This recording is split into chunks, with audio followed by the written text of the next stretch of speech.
Hi welcome to our class learn with Suvitha. ഇന്നത്തെ നമ്മുടെ topic reproductive health. അപ്പോൾ എന്താണ് റിപ്രൊഡക്റ്റീവ് ഹെൽത്ത്? നമുക്ക് നോക്കാം. What is reproductive health? ഏറ്റവും സിമ്പിളായി പറഞ്ഞാൽ റിപ്രൊഡക്റ്റീവ് ഹെൽത്ത് കൊണ്ട് ഉദ്ദേശിക്കുന്നത് healthy reproductive organs with normal functions. Healthy reproductive organs with normal function. അതിനെ ഒന്നുകൂടെ എക്സ്പ്ലെയിൻ ചെയ്യുകയാണെങ്കിൽ, in the broader perspective it includes emotional and social aspects of reproduction. വെറും healthy functioning of the reproductive organs അല്ല, ഒരാളുടെ ഇമോഷണലും social ആയ എല്ലാ ആസ്പെക്ട്സും കൂടെ വരുന്നതാണ് റിപ്രൊഡക്റ്റീവ് ഹെൽത്ത് എന്നതുകൊണ്ട് ഉദ്ദേശിക്കുന്നത്.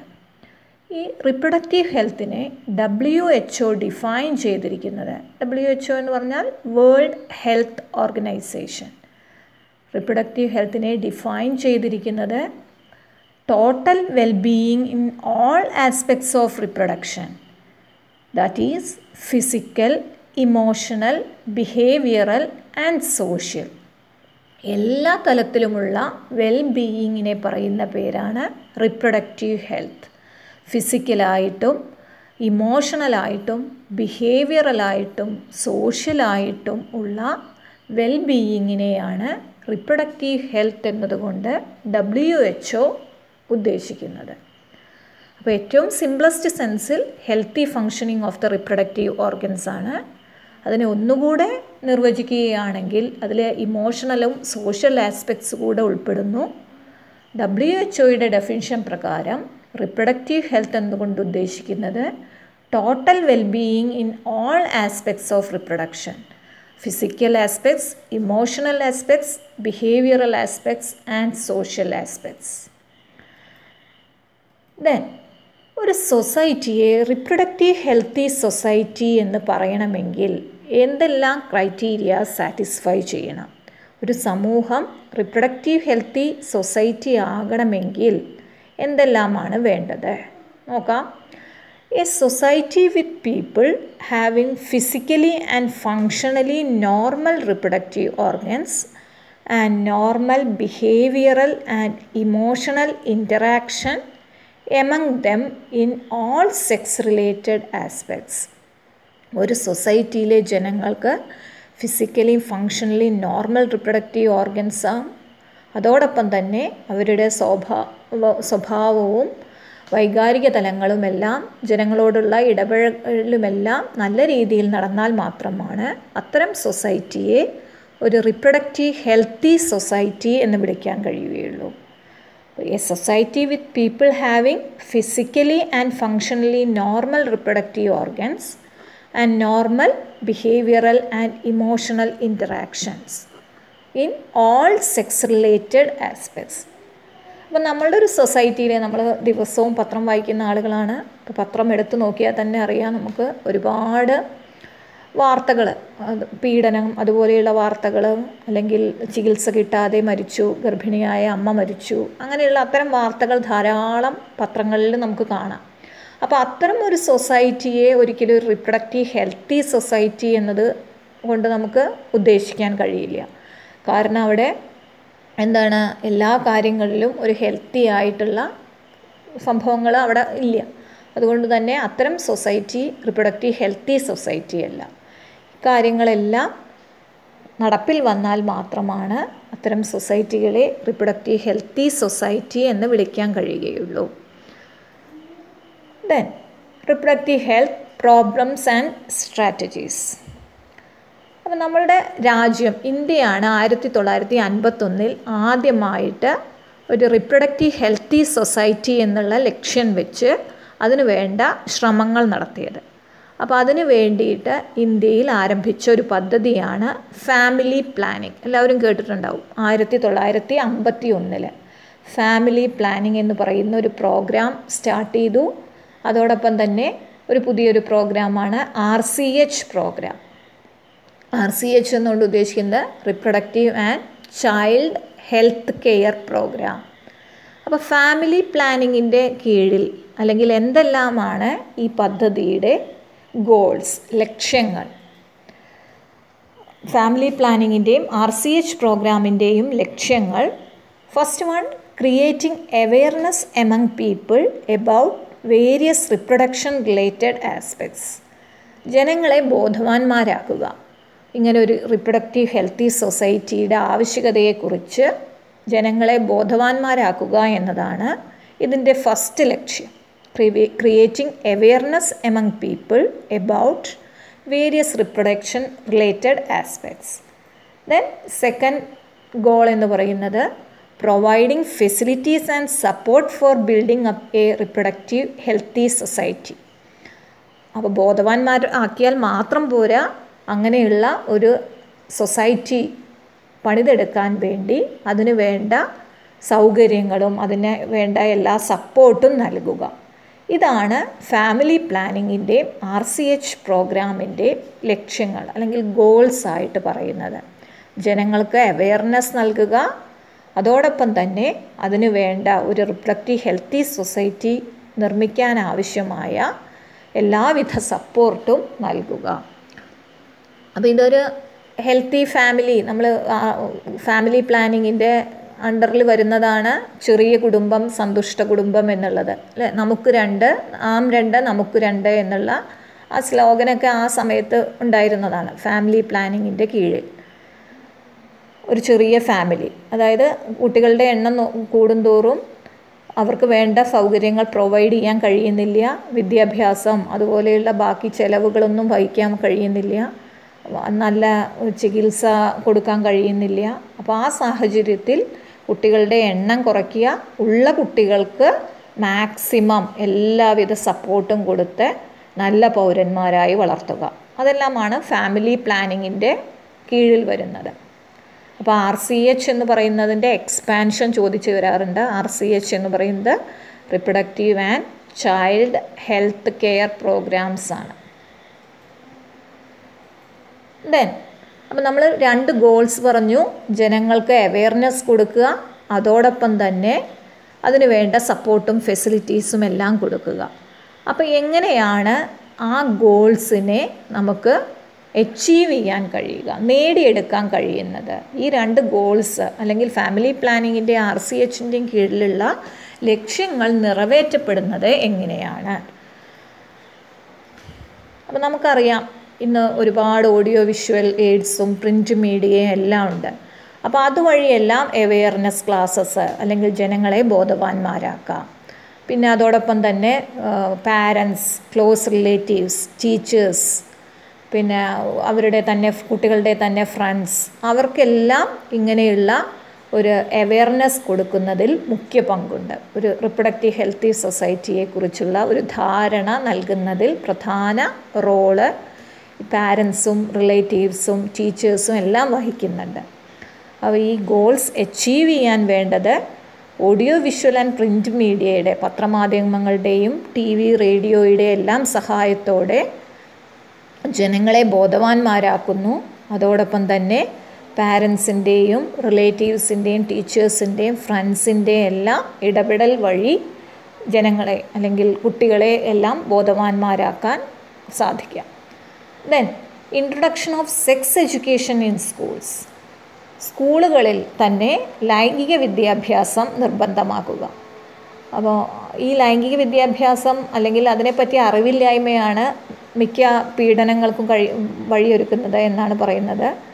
അപ്പോൾ അങ്ങനെയുള്ള എന്തെല്ലാമാണ് ഒരു അഡോളസൻ്റ് ഏജസിലുള്ള ചേഞ്ചസ്, പെൺകുട്ടിക്കും ആൺകുട്ടിക്കും ഏതെല്ലാം ചേഞ്ചസ് ആണ് വരുന്നത്, അത്തരം കാര്യങ്ങളെക്കുറിച്ചുള്ള ഒരു ധാരണ കുട്ടികളിൽ പഠിക്കുന്ന കാലഘട്ടത്തിലെ തന്നെ ഉണ്ടാക്കിയെടുക്കുക. അതിനുവേണ്ടി സെക്സ് എഡ്യൂക്കേഷൻ സ്കൂളുകളിൽ നിർബന്ധമാക്കുക. അപ്പോൾ അതിൻ്റെ ഭാഗമായിട്ടാണ് നമ്മുടെ ഇപ്പോൾ ഈ ചാപ്റ്റർ, നമ്മുടെ 2 ചാപ്റ്റേഴ്സ്, റിപ്രൊഡക്ഷൻ, ഹ്യൂമൻ റിപ്രൊഡക്ഷൻ എന്ന് പറയുന്ന ചാപ്റ്ററും റിപ്രൊഡക്റ്റീവ് ഹെൽത്ത് എന്ന് പറയുന്ന ഈ ചാപ്റ്ററും നമ്മുടെ സിലബസിൽ ഉൾപ്പെടുത്തിയിട്ടുള്ളത്. അതേപോലെ തന്നെ ഹൈസ്കൂളിൽ 9ാം ക്ലാസ്സിലെല്ലാം ഇതുമായി പ്രത്യുൽപാദനം എന്ന് പറയുന്ന വിഷയവുമായി ബന്ധപ്പെട്ട ക്ലാസ്സുകളുണ്ട്. അതെല്ലാം സെക്സ് എഡ്യൂക്കേഷൻ്റെ ഭാഗമാണ്.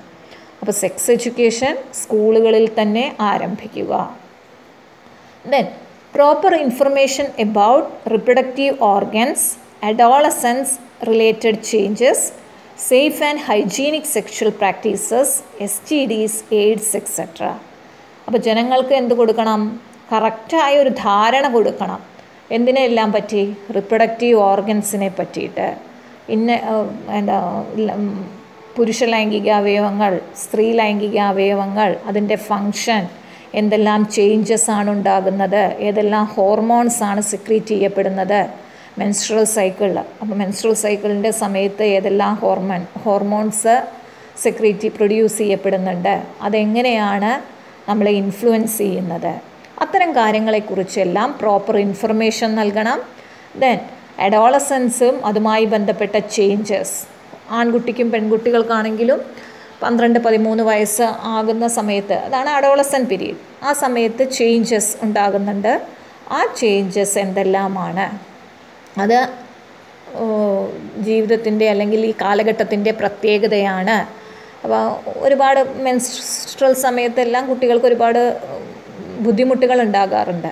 അപ്പോൾ ആ ബുദ്ധിമുട്ടുകളും പ്രയാസങ്ങളും ഈ കാലഘട്ടത്തിൻ്റെ പ്രത്യേകതയാണ്. അതോടൊപ്പം തന്നെ സൗണ്ടിൻ്റെ ചേഞ്ചസ്, ദെൻ പിമ്പിൾസ്, അതുപോലെയുള്ള മുഖക്കുരു പോലെയുള്ള ഇതെല്ലാം അപ്പിയർ ചെയ്യുന്ന സമയം. അപ്പോൾ അതെല്ലാം ഓരോ പീരീഡിൻ്റെ ഏജിൻ്റെ സ്വാഭാവികമായ പ്രക്രിയയാണ് എന്ന് കുട്ടികളെ അല്ലെങ്കിൽ അവരെ ബോധവാന്മാരാക്കുക, അതിനെ പറ്റിയിട്ട് ഇൻഫർമേഷൻ കൊടുക്കുക. Then safe and hygienic sexual practices,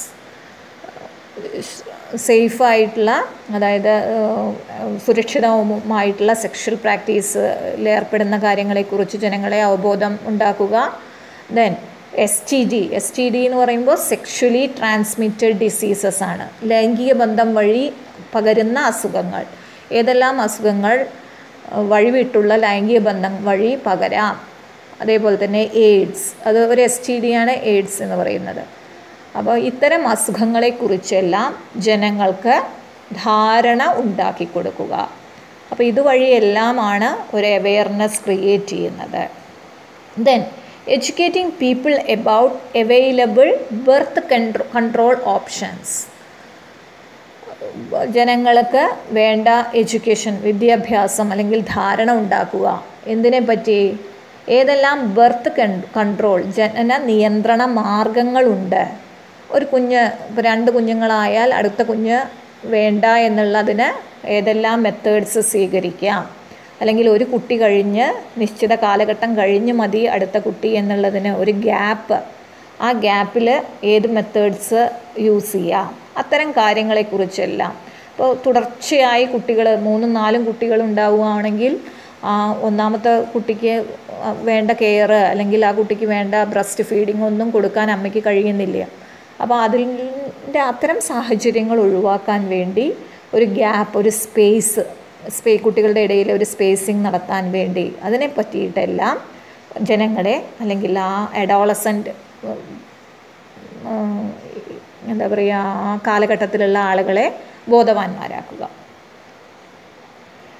Then awareness about care of pregnant mothers, postnatal care of mother and child, importance of breastfeeding, equal opportunities for male and female child. എന്തിനെക്കുറിച്ചെല്ലാം ബോധവാന്മാരാക്കണം? പ്രഗ്നൻറ്റ് മദേഴ്സിൻ്റെ care, ഒരു ഗർഭിണിയായ സ്ത്രീക്ക് എന്തെല്ലാം തരത്തിലുള്ള care, protection നൽകണം, അവരെ എങ്ങനെ സംരക്ഷിക്കണം, അത്തരം കാര്യങ്ങളെക്കുറിച്ച് അവെയറാക്കുക. അപ്പോൾ പ്രഗ്നൻസി ടൈമിൽ നമ്മൾ പഠിച്ച മെൻസ്ട്രൽ സൈക്കിളും അല്ലെങ്കിൽ ഫെർട്ടിലൈസേഷൻ, ആ സമയത്തെല്ലാം ഹോർമോണൽ ചേഞ്ചസ് ഉണ്ടാവുന്നുണ്ട്. അതൊരുപാട് പ്രഗ്നൻറ്റ് ലേഡീസിനെ ഇൻഫ്ലുവൻസ് ചെയ്യുന്നുണ്ട്.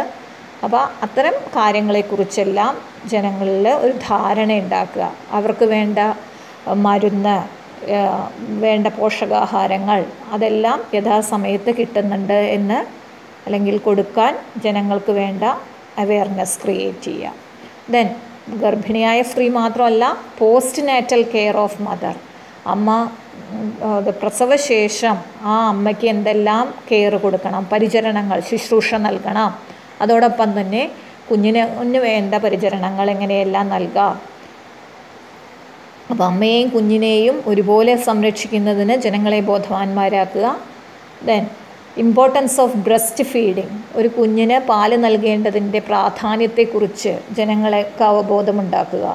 നമ്മൾ പറഞ്ഞു കൊളസ്ട്രമാണ് ഫസ്റ്റ് മിൽക്ക്, അതിലാണ് ധാരാളം ആൻറ്റിബോഡീസ് ഉള്ളത്. ആ ആൻറ്റിബോഡീസിൽ നിന്നാണ് കുഞ്ഞിന് വേണ്ട റെസിസ്റ്റൻസ് പവർ കിട്ടുന്നത്. അതോടൊപ്പം തന്നെ ഏകദേശം 6 മാസക്കാലം കുട്ടികൾക്ക് പാല് മാത്രം കൊടുത്താൽ മതി എന്നാണ് പറയുന്നത്. ആ പാലിലൂടെയാണ് കുഞ്ഞിന് വേണ്ട എല്ലാ ഇമ്മ്യൂണിറ്റി നൽകുന്ന ഘടകങ്ങളും കിട്ടുന്നത്. അപ്പോൾ കുഞ്ഞിന് ബ്രസ്റ്റ് ഫീഡിങ് നൽകേണ്ടതിൻ്റെ ഇമ്പോർട്ടൻസിനെ കുറിച്ച് അമ്മയെ ബോധവതിയാക്കുക. Then equal opportunities for male and female child. ഒരു സമൂഹത്തിൽ പെൺകുട്ടിക്കും ആൺകുട്ടിക്കും തുല്യ അവസരമാണ് എന്ന് അറിയിക്കുക. അല്ലെങ്കിൽ നീ ചെയ്യരുത് എന്നൊരു പെൺകുട്ടിയെ വിലക്കരുത്, അത് ആൺകുട്ടികൾക്കുള്ളതാണ്, അവൻ മാത്രം ചെയ്തോട്ടെ എന്നുള്ള വിദ്യാഭ്യാസം ആൺകുട്ടികൾക്ക് മാത്രമാണ്, പെൺകുട്ടികൾക്ക് വിദ്യാഭ്യാസം നിഷേധിക്കുക. അത്തരം കാര്യങ്ങളെല്ലാം ഒഴിവാക്കി ആൺകുട്ടിയും പെൺകുട്ടിയും തുല്യരാണ് എന്നുള്ള സമത്വ ഭാവനയിലേക്ക് ജനങ്ങളെ എത്തിച്ചേർക്കുക.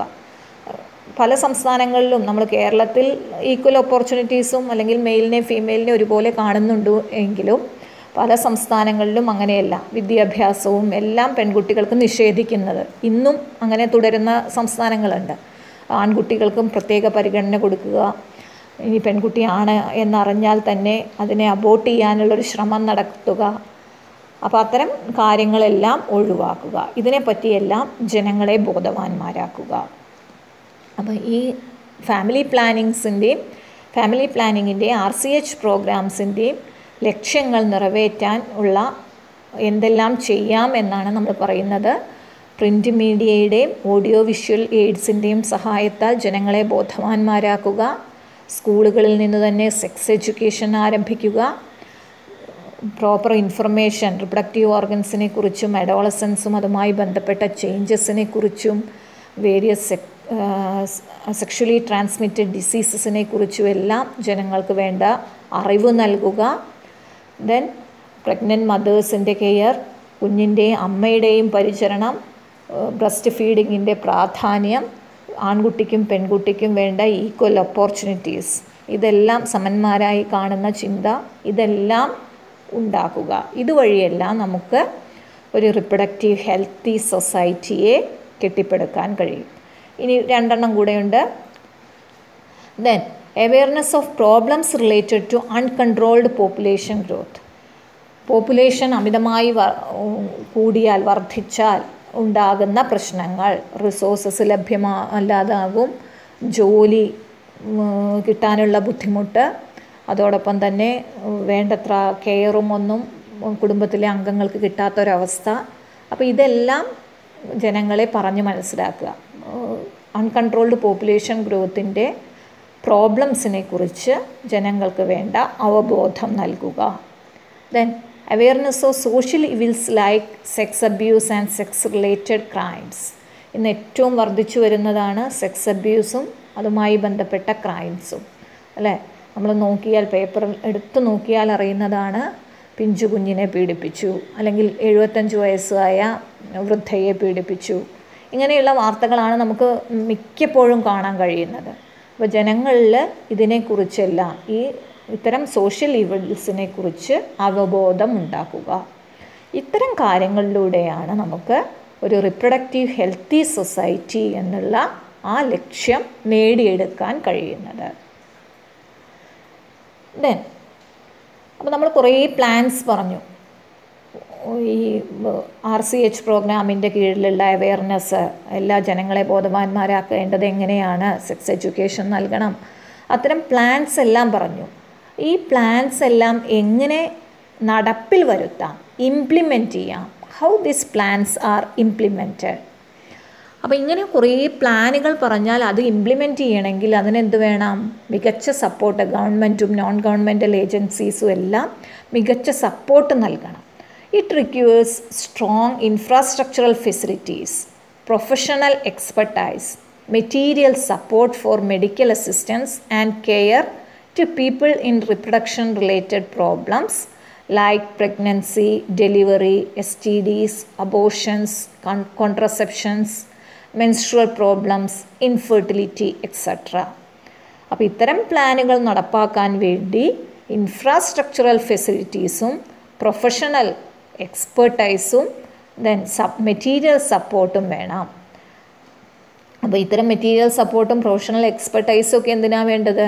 നമ്മൾ പറഞ്ഞു പ്രഗ്നൻറ്റ് ലേഡീസിൻ്റെ കെയർ വേണം, അഡോളസൻസിൻ്റെ ചേഞ്ചസും ഒക്കെ മനസ്സിലാക്കി കൊടുക്കണം, പോസ്റ്റ് നാറ്റൽ കെയർ, ഒരു കുഞ്ഞ് ഉണ്ടായിക്കഴിഞ്ഞാൽ എങ്ങനെയെല്ലാം പരിചരണം. അപ്പോൾ അത്തരം കാര്യങ്ങൾക്കൊക്കെ മെഡിക്കൽ അസിസ്റ്റൻസ് വേണം. ദെൻ ജനങ്ങൾക്ക് പ്രഗ്നൻസിയുടെ സമയത്ത് എന്തെല്ലാം പ്രോബ്ലംസ് ഉണ്ടാകാം, ഡെലിവറി, പണ്ടൊക്കെ ഡെലിവറി സമയത്ത് മരണങ്ങൾ വളരെ കൂടുതലായിരുന്നു അല്ലേ? വീട്ടിലായിരുന്നു ഡെലിവറി, ഹോസ്പിറ്റൽ അങ്ങനെയുള്ള സൗകര്യങ്ങളൊന്നും ഉണ്ടായിരുന്നില്ല. ഇപ്പോൾ സൗകര്യങ്ങൾ കൂടി, അപ്പോൾ മാതൃമരണ നിരക്കൊക്കെ വളരെ കുറഞ്ഞിട്ടുണ്ട്, കുഞ്ഞിൻ്റെയും അമ്മയുടെയും എല്ലാം മരണനിരക്ക്. അപ്പോൾ അത്തരം സൗകര്യങ്ങൾ എല്ലാം ഏർപ്പെടുത്തുക. ദെൻ ഇത് കൂടാതെ ഗവൺമെൻറ്റിൻ്റെ പദ്ധതിയായിട്ട് കുറേ ഒന്ന് രണ്ട് പുതിയ പദ്ധതികൾ ആവിഷ്കരിച്ചിട്ടുണ്ട്. ന്യൂ സ്ട്രാറ്റജീസ്, ഇങ്ങനെ റിപ്രൊഡക്റ്റീവ് ഹെൽത്തി സൊസൈറ്റി ഉണ്ടാക്കാൻ വേണ്ടിയിട്ട്. അതിൽ വരുന്നതാണ് ഒന്ന് statutory ban on amniocentesis for sex determination to legally check increasing female foeticides. അപ്പോൾ പുതിയ സ്ട്രാറ്റജീസിൽ വരുന്നതാണ് അമ്നിയോസെൻറ്റസിസ് എന്ന് പറയുന്ന ടെക്നിക്കിനെ ബാൻ ചെയ്യുക. ആ അമ്നിയോസെൻറ്റസിസ് എന്ന് പറയുന്ന ടെക്നിക്ക് എന്തിനു വേണ്ടിയിട്ടാണ് ജനങ്ങൾ മിസ്യൂസ് ചെയ്യുന്നത്? പൊതുവെ ജനങ്ങൾ അതിനെ മിസ്യൂസ് ചെയ്യുന്നത്, അമ്നിയോസെൻറ്റസിസ് ചെയ്തു കഴിഞ്ഞാൽ കുഞ്ഞ് ആൺകുഞ്ഞാണോ പെൺകുഞ്ഞാണോ എന്നറിയാം. അപ്പോൾ പെൺകുഞ്ഞാണെങ്കിൽ അതിനെ അബോർട്ട് ചെയ്ത് കളയാൻ അല്ലെങ്കിൽ കൊന്നു കളയാനുള്ള ഒരു സാധ്യതയുണ്ട്. അപ്പോൾ അത്തരം കാര്യങ്ങൾ ഒഴിവാക്കാൻ വേണ്ടി അമ്നിയോസെൻറ്റസിസ് എന്ന് പറയുന്നത് ബാൻ ചെയ്യുക. അപ്പോൾ ന്യൂ സ്ട്രാറ്റജീസ് വരുന്നതാണ് ban on amniocentesis which is used for sex determination to legally check increasing female foeticides. പെൺ ഭ്രൂണഹത്യ ഒഴിവാക്കാൻ വേണ്ടി അമ്നിയോസെൻറ്റസിസ് എന്ന് പറയുന്ന ടെക്നിക്കിനെ ബാൻ ചെയ്യുക. പിന്നെ ഒരു ന്യൂ സ്ട്രാറ്റജീസിൽ വരുന്നതാണ് മാസീവ് ചൈൽഡ് ഇമ്മ്യൂണൈസേഷൻ, വാക്സിനേഷൻ പോലെയുള്ള പ്രോഗ്രാംസ്. അപ്പോൾ അമ്നിയോസെൻറ്റസിസ് എന്ന് പറയുന്നത് എന്താ നോക്കൂ, it is the foetal sex determination test based on the chromosomal pattern in the amniotic fluid surrounding the developing embryo. Amniocentesis എന്ന് പറയുന്നത് ഒരു ഫീറ്റൽ സെക്സ് ഡിറ്റർമിനേഷൻ ടെസ്റ്റാണ്. അതെങ്ങനെയാണ് സെക്സ് ഡിറ്റർമൈൻ ചെയ്യുന്നത്? കുഞ്ഞമ്മയുടെ യൂട്രസിനകത്ത് കിടക്കുന്നത് അമ്നിയോട്ടിക് ഫ്ലൂയിഡ് എന്ന് പറയുന്ന ഒരു ദ്രാവകത്തിനകത്താണ്. ആ ഫ്ലൂയിഡിൽ നിന്ന് നീഡിൽ ഉപയോഗിച്ച് ഫ്ലൂയിഡ് കളക്ട് ചെയ്യുകയും അതിലെ ക്രോമസോം പാറ്റേൺ നോക്കിയിട്ട് ആൺകുഞ്ഞാണോ പെൺകുഞ്ഞാണോ എന്ന് ഡിറ്റക്റ്റ് ചെയ്യുകയും ചെയ്യാം. ആ ടെക്നിക്കിനെ പറയുന്ന പേരാണ് അമ്നിയോസെൻറ്റസിസ്. അപ്പോൾ വല്ല ക്രോമസോമൽ പ്രോബ്ലംസും അല്ലെങ്കിൽ അസുഖങ്ങളും ഉണ്ടെങ്കിൽ അത് കണ്ടെത്താൻ മെയിനായിട്ട് നമുക്ക് ഉപയോഗിക്കാം അമ്നിയോസെൻറ്റസിസിനെ. പക്ഷേ ഇങ്ങനെ കുട്ടികളുടെ സെക്സ് ഡിറ്റർമൈൻ ചെയ്യുന്ന രീതിയിലുള്ള അമ്നിയോസെൻറ്റസിസിനെ ബാൻ ചെയ്യുക. അപ്പോൾ ഇത് ഇമ്പോർട്ടൻറ്റ് ക്വസ്റ്റ്യൻ ആണ്. What is amniocentesis? Why it should be banned? Amniocentesis എന്ന് പറയുന്നത് it is a foetal sex determination test. ഒരു കുഞ്ഞിൻ്റെ സെക്സ് ഡിറ്റർമൈൻ ചെയ്യാനുള്ളൊരു ടെസ്റ്റ് കൂടിയാണ് അമ്നിയോസെൻറ്റസിസ്. അതെങ്ങനെയാണ് ഡിറ്റർമൈൻ ചെയ്യുന്നത്? based on the chromosomal pattern in the amniotic fluid surrounding the developing embryo. കുഞ്ഞ് കിടക്കുന്ന ആ അമ്നിയോട്ടിക് ഫ്ലൂയിഡിലെ ക്രോമസോം പാറ്റേൺ ഉപയോഗിച്ച് കുഞ്ഞിൻ്റെ സെക്സ് ഡിറ്റർമൈൻ ചെയ്യുന്നു. ആ ടെക്നിക്കാണ് അമ്നിയോസെൻറ്റസിസ്. അപ്പോൾ ഇവിടെ കാണാം ഒരു കുഞ്ഞിന് നീഡിൽ ഉപയോഗിച്ച് അമ്നിയോട്ടിക് ഫ്ലൂയിഡ് എടുക്കുകയും അത് ക്രോമസോമൽ പാറ്റേൺ XX ആണോ XY ആണോ എന്നുള്ളത് തിരിച്ചറിയാൻ കഴിയുന്നു. ദെൻ ന്യൂ സ്ട്രാറ്റജീസിൽ വരുന്നതാണ് ഗവൺമെൻറ്റിൻ്റെ ഭാഗത്തു നിന്ന് തുടങ്ങിയ ഒരു ഓറൽ കോൺട്രസെപ്റ്റീവ് പിൽ ആണ്. അതായത് ഒരു ഗർഭനിരോധന ഗുളിക, സഹേളി എന്ന് പറയുന്നത്. അൺവാണ്ടഡ് പ്രഗ്നൻസീസും അല്ലെങ്കിൽ കുട്ടികളുടെ ഇടയിലുള്ള ഗ്യാപ്പിങ്ങിനും എല്ലാം സഹായിക്കുന്ന ഒരു കോൺട്രസെപ്റ്റീവ് ഗർഭനിരോധന മാർഗമാണ് ഈ സഹേളി എന്ന് പറയുന്ന ഗുളിക. അത് government agency central drug research institute CDRI എന്ന് ലക്നൗവിൽ സ്ഥിതി ചെയ്യുന്ന ആ ഇൻസ്റ്റിറ്റ്യൂട്ട് ഡെവലപ്പ് ചെയ്ത ഒരു ഓറൽ കോൺട്രസെപ്റ്റീവ് പിൽ ആണ് സഹേളി. അപ്പോൾ ഈ CDRIയുടെ എക്സ്പാൻഷൻ ചോദിക്കാറുണ്ട്. ഗവൺമെൻറ്റിൻ്റെ ഭാഗത്തു നിന്ന് ആരംഭിച്ച ഓറൽ കോൺട്രസെപ്റ്റീവ് പില്ലിൻ്റെ പേര് സഹേളി. അതിൻ്റെ ചിത്രം. Then, what indicate the improved reproductive health of the society? ഒരു സൊസൈറ്റിയിൽ റിപ്രൊഡക്റ്റീവ് ഹെൽത്ത് ഇംപ്രൂവ് ചെയ്തു എന്നത് എന്താണ് അതുകൊണ്ട് ഉദ്ദേശിക്കുന്നത്? അപ്പോൾ ഒരു ഹെൽത്തി സൊസൈറ്റി ആണെങ്കിൽ അവിടുത്തെ ജനങ്ങൾക്ക് എന്ത് വേണം? Better awareness about sex related matters. Sex related മാറ്റേഴ്സിനെ കുറിച്ച് നല്ല കൃത്യമായ ധാരണ ഉണ്ടായിരിക്കണം. increased number of medically assisted deliveries and better postnatal care leading to decreased maternal and infant mortality rates. ജനങ്ങൾക്ക് സെക്സ് റിലേറ്റഡ് മാറ്റേഴ്സിനെ കുറിച്ചുള്ള കൃത്യമായ ധാരണ, ദെൻ മെഡിക്കലി അസിസ്റ്റഡ് ഡെലിവറീസ്, ഹോസ്പിറ്റലിലുള്ള പ്രസവങ്ങൾ, അതോടൊപ്പം തന്നെ ജനിച്ചു കഴിഞ്ഞ കുഞ്ഞിന് വേണ്ട കെയർ. അപ്പോൾ അങ്ങനെ നടക്കുന്നത് വഴി ഹോസ്പിറ്റലിലുള്ള പ്രസവവും കുഞ്ഞിൻ്റെ പരിചരണവും വഴി മെറ്റേണൽ അമ്മയുടെ മാതൃമരണ നിരക്കും ഇൻഫൻറ്റ് മോർട്ടാലിറ്റി റേറ്റും കുറയ്ക്കാൻ കഴിയും. Increased number of couples with small families. ഒരുപാട് കുടുംബങ്ങളിൽ കുഞ്ഞുങ്ങളുടെ എണ്ണം പരിമിതപ്പെടുത്തുക. അപ്പോൾ ചെറിയ കുടുംബം സന്തുഷ്ട കുടുംബം എന്നുള്ള ആ മുദ്രാവാക്യം പിന്തുടരുക. Better detection and queen of STDs. ലൈംഗിക രോഗങ്ങളുണ്ടെങ്കിൽ അതിനെ കണ്ടെത്തുകയും അതിനെ ഏർലി ഡിറ്റക്ഷൻ ആൻഡ് ട്രീറ്റ്മെൻറ്റ് നൽകി സുഖപ്പെടുത്തുകയും ചെയ്യുക. And overall increased medical facilities for sex related problems. ഇത്തരം സെക്സ് റിലേറ്റഡ് പ്രോബ്ലംസിനെല്ലാം മെഡിക്കൽ ഫെസിലിറ്റീസ് അവൈലബിൾ ആക്കുക. അപ്പോൾ ഇങ്ങനെയുള്ള ഒരു സൊസൈറ്റി, ഇതെല്ലാം ഫോളോ ചെയ്യുന്ന ഒരു സൊസൈറ്റിക്ക് നമുക്ക് റിപ്രൊഡക്റ്റീവ് ഹെൽത്ത് ഇംപ്രൂവ് ചെയ്തൊരു സൊസൈറ്റി ആയിട്ട് കണക്കാക്കാം. സെക്സ് റിലേറ്റഡ് മാറ്റേഴ്സിനെ കുറിച്ചുള്ള അവബോധം, ഡോക്ടേഴ്സും എല്ലാം അസിസ്റ്റൻസ് കൂടിയുള്ള ഡെലിവറിയും അതേപോലെ തന്നെ പോസ്റ്റ്നാറ്റൽ കെയറും ദെൻ STDസിന് പരിചരണവും അതിൻ്റെ ഡിറ്റക്ഷനും എല്ലാം നടക്കുക. വേണ്ട വിധത്തിൽ സെക്സ് റിലേറ്റഡ് പ്രോബ്ലംസിനെല്ലാം മെഡിക്കൽ അസിസ്റ്റൻസ് കിട്ടുന്ന ഒരു സൊസൈറ്റി ആണെങ്കിൽ അത്തരം സൊസൈറ്റി കുറച്ചുകൂടെ റിപ്രൊഡക്റ്റീവ് ഹെൽത്തി സൊസൈറ്റിയാണ് എന്ന് നമുക്ക് പറയാം.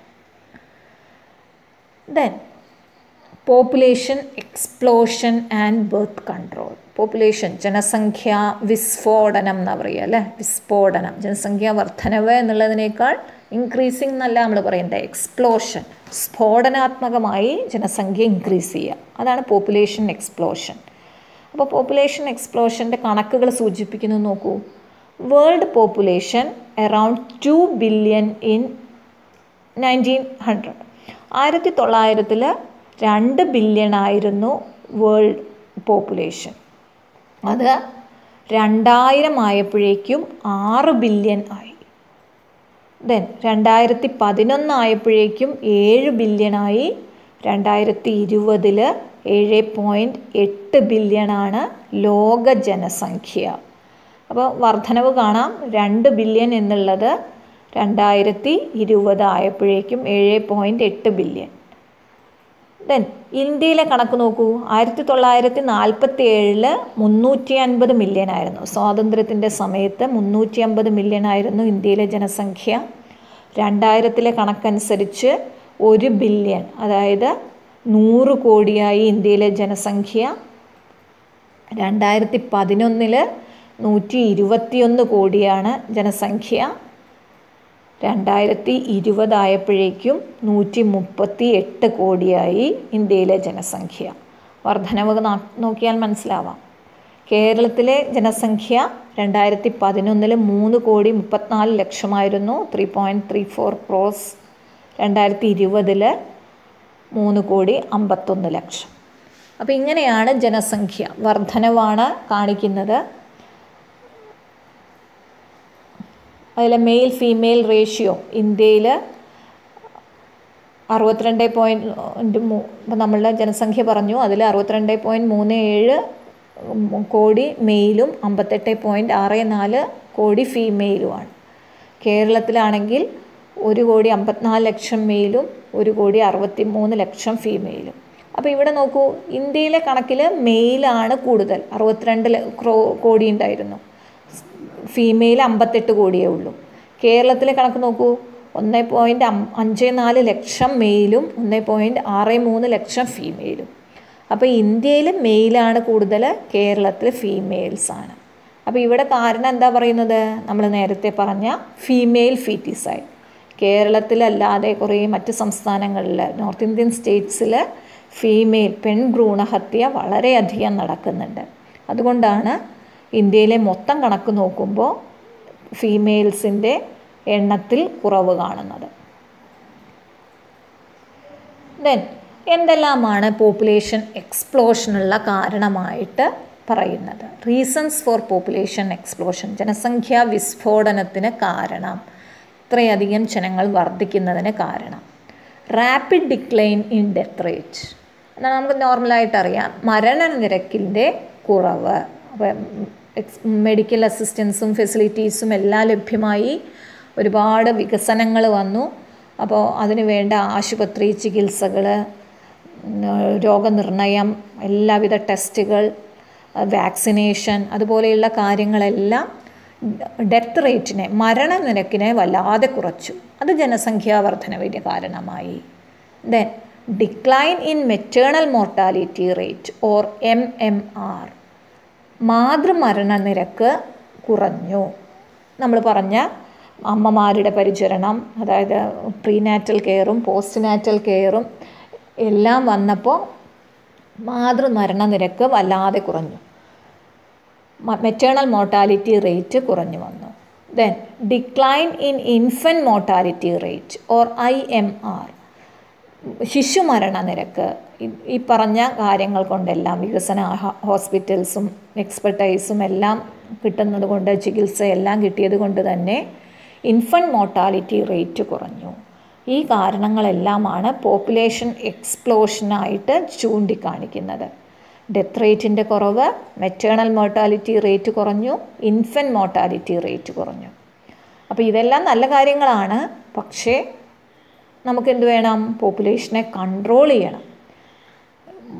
കൺട്രോൾ ചെയ്യാൻ വേണ്ടിയിട്ട് മെറ്റേണൽ മോർട്ടാലിറ്റി റേറ്റ് കൂടുക അങ്ങനെയല്ല നമ്മൾ പറയുന്നത്. അത് നമ്മളുടെ ഹോസ്പിറ്റൽ അല്ലെങ്കിൽ സൗകര്യങ്ങളുടെ നല്ല രീതിയിലുള്ള നടത്തിപ്പ് കാരണം അതെല്ലാം വർദ്ധിച്ചു എന്ന് പറയുന്നു. അതോടൊപ്പം തന്നെ നമുക്ക് എന്ത് വേണം? ഇത്തരം പ്രശ്നങ്ങളെ, പോപ്പുലേഷൻ എക്സ്പ്ലോഷനെ ഓവർകം ചെയ്യണം. ആ ഓവർകം ചെയ്യാൻ എന്ത് ചെയ്യാം? Motivate smaller families by using various contraceptive methods. ജനങ്ങളെ മോട്ടിവേറ്റ് ചെയ്യുക. എന്തിനു വേണ്ടിയിട്ട്? ഒരു ചെറിയ കുടുംബം സന്തുഷ്ട കുടുംബം എന്നുള്ള രീതിയിൽ അവരെ മോട്ടിവേറ്റ് ചെയ്യുക. അപ്പോൾ കോൺട്രസെപ്റ്റീവ് മെത്തേഡ്സ് എല്ലാം, ഗർഭനിരോധന മാർഗങ്ങൾ ഉപയോഗിച്ച് ചെറിയ കുടുംബങ്ങളെ പ്രോത്സാഹിപ്പിക്കുക. ഫാമിലി പ്ലാനിങ്ങിൻ്റെ ഒരു പദ്ധതിയായിരുന്നു അത്. ഹം ദോ ഹമാരേ ദോ, നാം രണ്ട്, അല്ലേ, വി ടു അവേഴ്സ് ടു, നാം രണ്ട് നമുക്ക് രണ്ട് എന്നുള്ള പദ്ധതി. Then statutory raising of marriageable age of females to 18 years and that of males to 21 years. നിർബന്ധമായും പെൺകുട്ടികളുടെ വിവാഹപ്രായ നിരക്ക് 18 വയസ്സും ആൺകുട്ടികളുടേത് 21 വയസ്സും ആക്കി നിജപ്പെടുത്തുക. അപ്പോൾ ചെറിയ പ്രായത്തിൽ 16 വയസ്സുള്ള പെൺകുട്ടികൾ കല്യാണം കഴിക്കുന്നത് ശരിക്കും ശിക്ഷാർഹമാണ്. നിയമപരമായി 18 വയസ്സാണ് പെൺകുട്ടികളുടെ വിവാഹപ്രായം, ആൺകുട്ടികളുടേത് 21 വയസ്സും. Then incentives given to couples with small families. ചെറിയ കുടുംബമുള്ള 2 കുട്ടികൾ മാത്രമുള്ള കുടുംബത്തിന് ഇൻസെൻറ്റീവ്സ്, ചെറിയ ചെറിയ സമ്മാനങ്ങൾ അല്ലെങ്കിൽ പ്രോത്സാഹനം നൽകുക. അപ്പോൾ ആ പ്രോത്സാഹനം വഴി ബാക്കിയുള്ള കപ്പിൾസിനെ ഒരു ചെറിയ കുടുംബം എന്നതിലേക്ക് പ്രേരിപ്പിക്കാൻ സഹായിക്കും. അപ്പോൾ ഇതെല്ലാം വഴിയാണ് നമുക്ക് പോപ്പുലേഷൻ എക്സ്പ്ലോഷനെ കുറച്ചു കൊണ്ടുവരാൻ കഴിയുന്ന പദ്ധതികൾ. സ്മോളർ ഫാമിലീസിനെ പ്രൊമോട്ട് ചെയ്യുക. ദെൻ മാരേജബിൾ ഏജിന് 18 ഇയേഴ്സ് ഫീമെയിൽസിലും 21 ഇയേഴ്സ് മെയിൽസിലുമായി നിജപ്പെടുത്തുക. ചെറിയ കുടുംബത്തിന് ഇൻസെൻറ്റീവ്സ് നൽകുക. അപ്പോൾ ഇത്രയാണ് നമ്മളുടെ ആ റിപ്രൊഡക്റ്റീവ് ഹെൽത്തിൻ്റെ ഒരു ഇൻട്രൊഡക്ഷനും അതിൻ്റെ പ്രോബ്ലംസ്, സ്ട്രാറ്റജീസ് എന്നുള്ള ഭാഗങ്ങളിലെല്ലാം വരുന്നത്. ഇനി ഇതുമായി ബന്ധപ്പെട്ട് ചോദിക്കുന്ന ക്വസ്റ്റ്യൻസാണ് expand, RCH, MMR, IMR. RCH എന്ന് പറഞ്ഞാൽ reproductive and child health care programme. MMR maternal mortality rate, IMR infant mortality rate. ഈ MMR എന്ന് പറയുന്നത് വേറൊരു ഭാഗത്ത് നിങ്ങൾ കേട്ടിട്ടുണ്ടാവും അല്ലേ? വാക്സിനേഷനുമായി റിലേറ്റ് ചെയ്തിട്ട് MMR ഉണ്ട്. ആ MMR എന്തായിരുന്നു? അവിടെ ആ MMR എന്ന് പറയുന്നത് മംസ്, മിസിൽസ് ആൻഡ് റുപ്പെല്ല എന്ന് പറയുന്ന ഒരു വാക്സിനേഷൻ. മുണ്ടിനീരിനും മീസിൽസിനും റൂബെല്ലയ്ക്കും എതിരായി നൽകുന്ന വാക്സിനേഷനും MMR എന്നാണ് പറയുക. നമ്മളിവിടെ പറയുന്നത് maternal mortality rate. Then how can we overcome population explosion? ജനസംഖ്യാ വിസ്ഫോടനത്തിനെ ഓവർകം ചെയ്യാൻ എന്തെല്ലാം ചെയ്യാം? ഇപ്പോൾ നമ്മൾ പറഞ്ഞ ചെറിയ കുടുംബത്തിന് ഇൻസെൻറ്റീവ്സ് നൽകുക, സ്മോൾ ഫാമിലീസിനെ പ്രൊമോട്ട് ചെയ്യുക, മാരേജബിൾ ഏജ് റേസ് ചെയ്യുക. What are the major reasons for population explosion? Population എക്സ്പ്ലോഷൻ്റെ മുഖ്യ കാരണമായി പറയുന്നത് ഇത്തരം ഡെത്ത് റേറ്റിലുള്ള ഡിക്ലൈനും മെറ്റേണൽ മോർട്ടാലിറ്റി റേറ്റ് കുറഞ്ഞതും ഇൻഫൻറ്റ് മോർട്ടാലിറ്റി റേറ്റ് കുറഞ്ഞതുമല്ല. How the goals of family planning and RCH programmes are achieved? Awareness create ചെയ്യുന്നത് വഴി, സെക്സ് എഡ്യൂക്കേഷൻ നിർബന്ധമാക്കുന്നത് വഴി, അതെല്ലാം നമ്മൾ ഡിസ്കസ് ചെയ്തു. Then what is amniocentesis? Why it should be banned? amniocentesis എന്ന് പറഞ്ഞാൽ it is a foetal sex determination mechanism based on the chromosomal pattern surrounding the amniotic fluid of the fetus. Why it should be banned in our country? എന്തിനു വേണ്ടിയിട്ടാണ് വിലക്കുന്നത്?